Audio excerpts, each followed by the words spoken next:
Right, into it. This is the official pre-race briefing for the FreshChoice Lake Dunstan Trail Marathon, held on the 1st of September, coming up in just a few weeks. So just going to run you through the briefing online. I will be giving a bit of a talk, bit of history about the trail and about how the event came to be, and a full briefing at 7 p.m. on Saturday the 31st down at Trail Journeys at Clyde. That's where we're doing registrations on the Saturday. So there'll be a briefing there, but you don't have to go to it, okay? If you've watched this one, I will also give a brief safety briefing before the race start at about 7:45 on Sunday the 1st morning. So that's all that's really required. It's good to watch this one. There'll be some info in here that will help you on race day. So first things first, if you've got any mates sitting on the fence, tell them to get in and get entered. Plenty of spaces this year. Next year and in subsequent years we expect it to sell out. So this year is a good year to get in and secure a spot. Big thanks to all the sponsors. Big thanks to FreshChoice and FreshChoice Cromwell. Thanks to Topo Athletic. It's a great trail for a road shoe.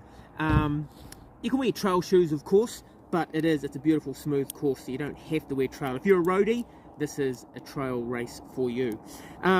Big thanks to Gingy Socks. We've got TH Shorts, 022 Sports Co, Tailwind, MT Outdoors in Wanaka, and Precio apparel shirt stuff. So big thanks to those guys. Right, first thing you need to know, Saturday the 31st, pre-race registration, where you pick up your race number, you pick up your t-shirt if you ordered one, your bus ticket if you ordered one. There'll be some 1 square meal or cookie time or something in there, bits and pieces. Pick that up at Trail Journeys at Clyde. This is where the race starts from on the Sunday morning. Having rego there on Saturday afternoon, Saturday evening really, from 5 p.m. until 8 p.m. So that gives you guys, if you've got to travel from out of town, as long as you're there by 8 p.m, you'll be able to register, pick up your race number on the Saturday night. We will have late registration pickups on the Sunday morning as well. I've already had a few emails. I know some of you aren't going to arrive until Sunday morning. So there will be late registration pickups available from sort of 7 a.m. on Sunday race morning. If you are staying in Cromwell and you want to catch a bus down, the buses are leaving from Butcher's Drive Boat Ramp at 7:10 a.m. So you need to be there before then, and you need to get on the bus and be all ready to go by 7:10 a.m. If you're staying in Clyde, you can just rock on over to the start, and there will be buses going back from the finish in Cromwell back to Clyde, from about 1 p.m. once they fill up, and then certainly after about 3:30 when the prize giving is finished. So you do need to pre-purchase those tickets, or you can come to us on the day, I suppose, and say, oh, can I get on the bus, and we'll sell you a ticket to get back to Clyde after the race is finished. There's those options. We will have some portaloos at the race start, obviously, but portaloos are portaloo. If you can, why don't you go in your accommodation in Clyde or Cromwell before you come on down. There's toilets. There's several toilets right throughout the course. Every sort of 7 to 8 kilometers there'll be another toilet. So you've got options once you start running. Clothes, what to wear. September can be lovely and sunny like we've got here today, but it could start off quite cool. So I would expect it to be chilly when you first start in the morning, and you might want to have a long sleeve, either a long sleeve thermal or a nice jacket like this from Precio. You might want gloves, you might want a beanie or a buff, stuff like that. Anything you start with, you are allowed to drop it at any of the aid stations. So there's 9 aid stations between Clyde and the finish in Cromwell. You can drop anything you don't want there. it will go into a bin, a black fish bin, nice and clean, and that will be transferred to the finish line. So you'll be able to pick it up again after the race. And each aid station bin will be labelled. So you know where you dropped it off, you'll know where to go and find it. That's a good idea. The other idea is if you've got these TH shorts, they have really cool, stretchy, quite firm pockets. So you can put stuff in them and it doesn't bounce around. You can put your gloves, put your beanie, you can put a small jacket, you can roll it up. You can even fit in like a soft flask in these. They're pretty cool, so that might be an option for you. What else? Aid stations. So most of the aid stations are 4 kilometers apart. There are 2 aid stations which are 5 kilometers apart, just the way Access allowed it for us. So when you go past an aid station, they'll be able to tell you how far to the next one. So when you've got a 5k, the aid station people there will say, oh, it's 5k to the next one, make sure you drink up. Drinking up, you are going to have one of these fold up cups. You can carry it in your hand. If you've got TH shorts, you can just slip it into the side pocket, or you can just tuck it into the belt of whatever you're wearing. You'll get this in your race pack when you enter. Don't lose it, because there are not going to be any cups on the tables out there.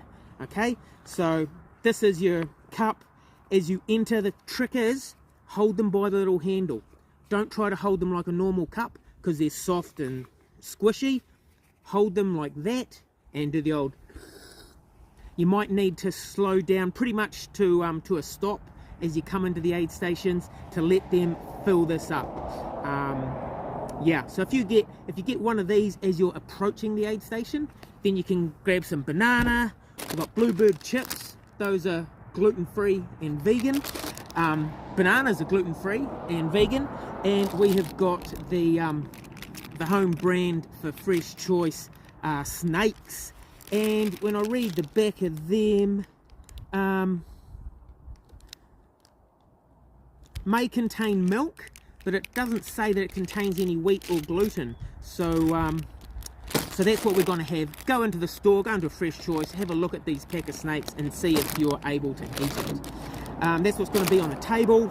Before you get to the table, there'll be somebody there with a jug of water or a jug of Tailwind electrolyte. Get yourself a drink, stow that down, grab some food off the table if you need it. As you're leaving, you'll have another opportunity to fill your cup. So that, you know, potentially 150 mils each cup, 300 mils every 4 kilometers. For most of you, that'll be all you need. If you've been using Tailwind and you're used to it, that's all the energy and nutrition and fluids you need right there. You don't need to muck around with this other stuff. But those are your options. What else?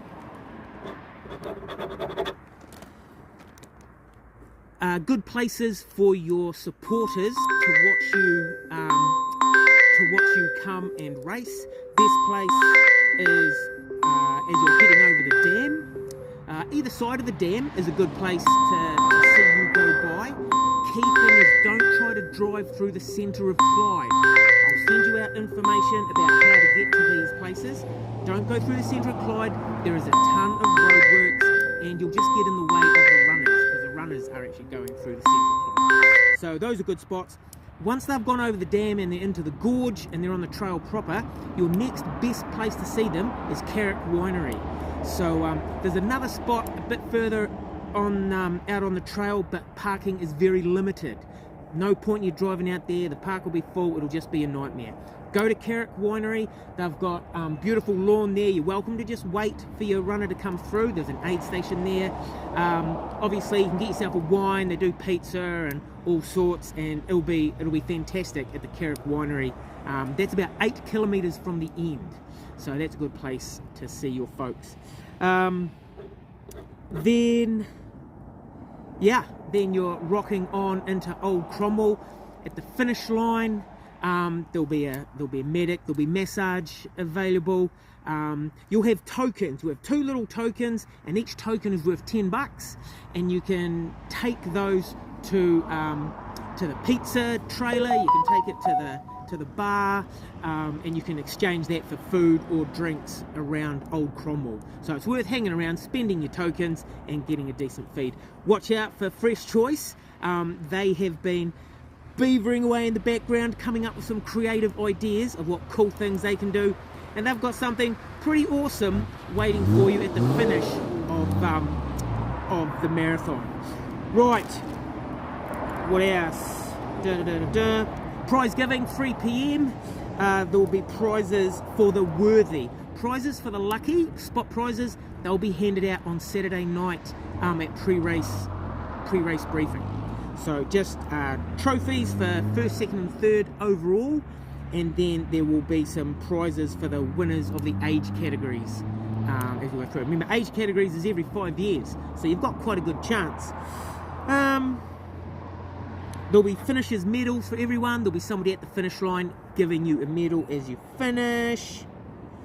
Right, that's about all I can think of at this stage. Yeah, don't overtrain. More people DNS, as in did not start, than DNF, and that's because of overtraining. We've only got a couple of weeks left now, so yeah, take it easy. No point trying to hammer in some really big days.